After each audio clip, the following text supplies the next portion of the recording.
Quand tu entreprends de faire quelque chose qui va être long, qui va être compliqué, qui va être difficile, ta motivation va toujours faire des hauts et des bas. Puis c'est 100% normal. Quand la motivation est élevée, c'est parfait, je fais ce que j'ai à faire, aucun problème, ça avance, ça progresse, ça va bien. Mais des fois, quand tu t'attends le moins, tu vas avoir un moment que, oups, d'un coup, plus déprimé, moins motivé, là tu commences à douter de toi-même, tu sais plus si tu peux vraiment y arriver. C'est dans ces moments-là que ta confiance en toi est mise à l'épreuve, puis il faut que tu te recentres sur ton objectif, puis pourquoi tu fais ça. Puis je vais pas te le cacher, c'est quelque chose qui m'arrive assez régulièrement dans mon processus de création de contenu. Souvent, je vais me réveiller un matin, ça va aller bien.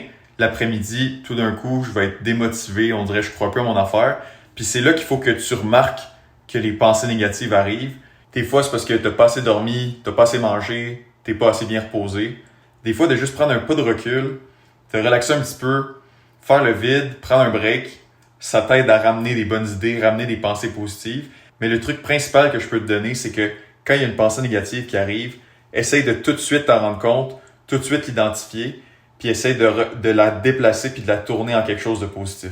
Avoir le contrôle sur tes pensées, c'est pas quelque chose de facile, ça prend beaucoup de pratique pour être capable de le mettre en œuvre constamment. Mais ton arme numéro 1 pour battre la peur qui essaie de prendre contrôle de ta tête, c'est une foi inébranlable dans ton succès.